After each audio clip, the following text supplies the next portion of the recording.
Right, hello. Can everybody hear me? Welcome to the stream, the stream where I will not be getting mad at all, despite the content about which I'm talking. Anyone who's new to the stream, which all three of you, I'd be surprised if one of you was new. If anyone's new to the stream, my name's John. I run this YouTube channel, John the Duncan, which is a reflection of my creativity and naming conventions, at least. I do YouTube videos on most of the time on. Thank you, Marilyn. And you're new, brilliant! What an absolute what a star. Just for Marilyn, I do videos which are normally about neoliberalism, because that's one of the topics of my PhD on neoliberalism and human rights. And for this stream, it was gonna be like a nice fun breezy stream about this terrible article I found called "The Myth of Neoliberalism," and then a terrible video from Alan the Bottom from the School of Life, which was about the wealth differences of states. But I got so into this terrible article that I've got like 7 pages of notes about why it's wrong and terrible, and the person who wrote it is also probably terrible. So that's going to be all this stream is talking about this terrible article. We might talk about the end about my next video, which is a bit less research heavy than normal videos, because I've had massive writing deadlines, so I've not had time to do any extra research. So it's going to be a bit more of a personal essay regarding my experiences working within welfare rights in Glasgow, which was a difficult experience, to say the least.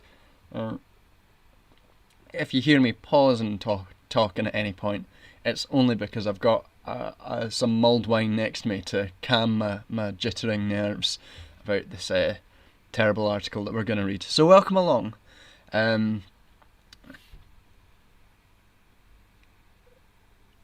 Plebeian friend, finding meaning. Hello, John. I'm a dude who comments on as many small lefty channels as I can find.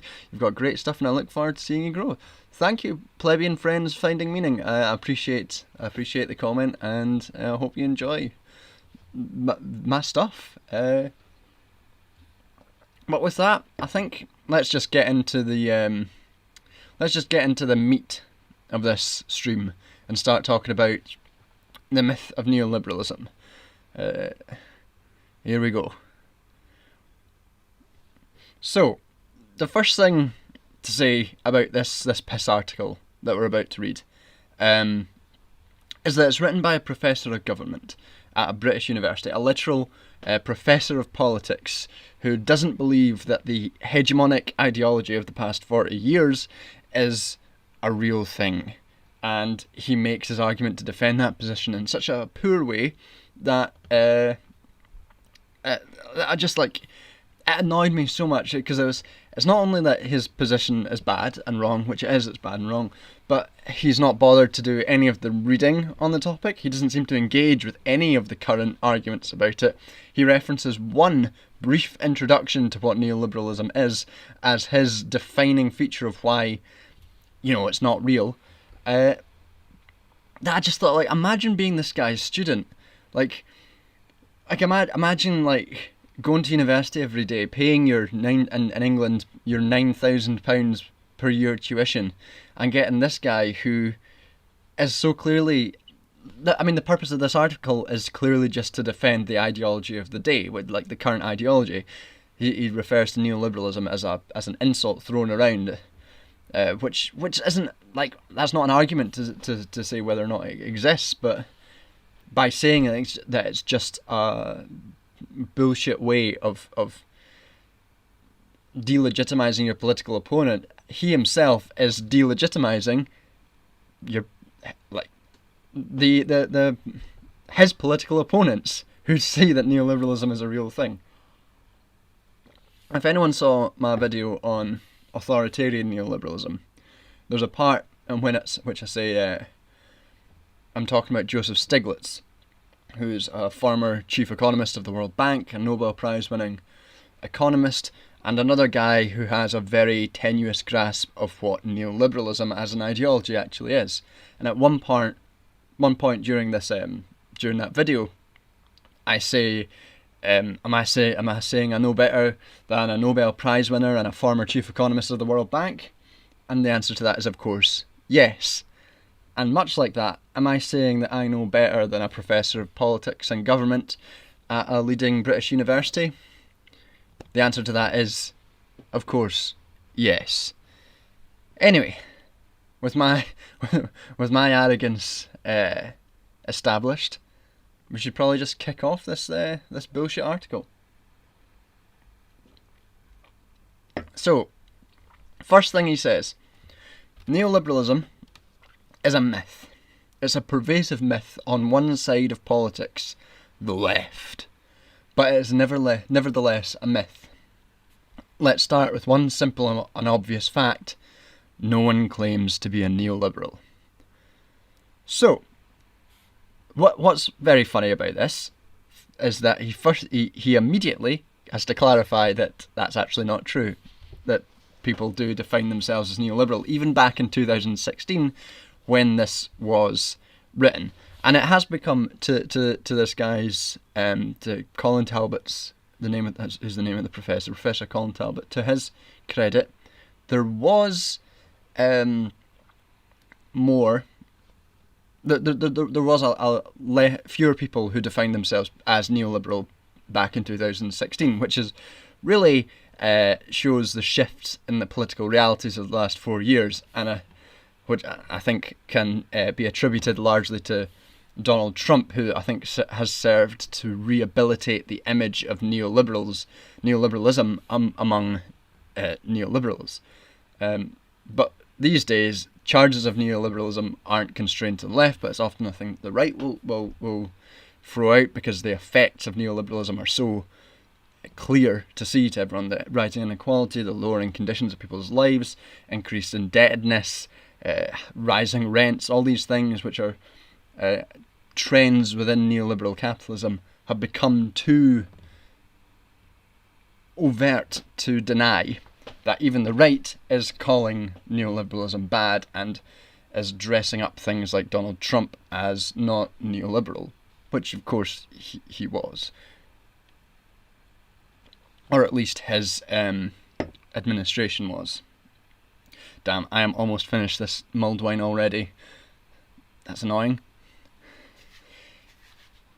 Plebeian Friends Finding Meaning says, hegemony is achieved when an ideology reaches the status of common sense and people will seek to deny the ideology's existence.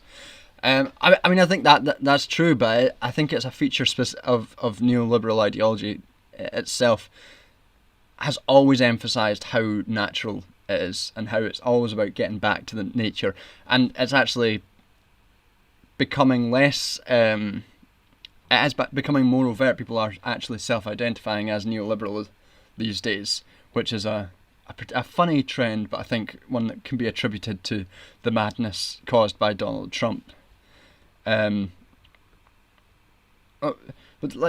the people identifying as neoliberal has become pretty disturbingly common, not necessarily among politicians, but become among people, and I think it's because people have started viewing neoliberalism as a progressive ideology in contrast to Trumpism. Like, you've got people contrasting Trump's far-right authoritarianism with milquetoast centrist or pragmatic neoliberals, which is particularly true of the place which, if hell exists, I will spend my eternity in, which is our neoliberal, which you'll never find a hive of more scum and villainy in the universe than our neoliberal, which bizarre and hateful place. I hate it. Wine break. Folk in our neoliberal will look at people like Obama and be like, hell yeah, he was neoliberal and isn't that great? But curiously, there seems to be a bit less of an urge to reclaim, Bush and Pinochet, despite them both being widely accepted as neoliberals too, which is that's a bit odd. I wonder why these neoliberals aren't too keen on claiming the laboratory of neoliberalism with the fascist Pinochet government. I can't imagine why they'd want to deny that. Oh, hey, Lucky Black Cat, thanks for popping in. Yeah, great to have you. Cheers for popping in. Nice to see you. Everyone should subscribe to Lucky Black Cat. They do great content. Yeah, so by contrasting Trump with Obama, neoliberals have found a way to self-describe as such and then feel good about themselves. And the problem with this isn't only that the neoliberalism of Obama led to Trump, but as anyone who watched my last video on authoritarian neoliberalism will know, the Trump administration was pretty clearly neoliberal itself, with its programs of deregulation and its rhetoric of individual and personal responsibility, and its people talk about Trump being anti-free trade deals, but one of the things he did over summer was sign an update of a free trade agreement of NAFTA. One of the first things he did was attack labour rights and environmental protection rights. He gutted the already meagre regulatory framework of the Dodd-Frank Act because his administration is as a neoliberal one. And people like authors like Bruff and Starnes, who wrote a big volume on authoritarian neoliberalism, have argued themselves that Trump's more authoritarian brand of neoliberalism might be more in tune with what the original conceptions of the ideology actually were, rather than the more progressive form of neoliberalism, and I use progressive there with heavy air quotes, the more progressive neoliberalism of Obama and now Biden, whose administration is stock full of former what's the Black Front or whatever, former lobbyists and workers within high finance institutions are now in Biden's transition cabinet, which is very cool. I do like when my politicians are in the pockets of finance business. It makes me feel super good. Wine break. But anyway, so people do claim to be neoliberal. So this entire preamble setting up the relevance of his post is actually pretty much false. But even if it wasn't, even if it was true that nobody self-identified as a neoliberal, that this is just something confined to a label that's chucked on other people, even if that was true. As he says, of course, in politics, he says, people often accuse other people or parties of holding views they think are repugnant. Nazi, socialist, racist, liberal, Stalinist are all terms of abuse hurled at opponents. They're often wrong, but oddly there's almost always someone who's happy to claim the label. There are parties and groups happy to adopt each of the labels mentioned. But oddly, no one calls themselves a neoliberal. Only critics of this supposed doctrine use this label. Why? Well, as we've established, that's not true. But even if it was, it wouldn't matter, because it would have no bearing on the reality of neoliberalism. And I talked about this, I've just finished writing a draft introduction to my PhD on this topic.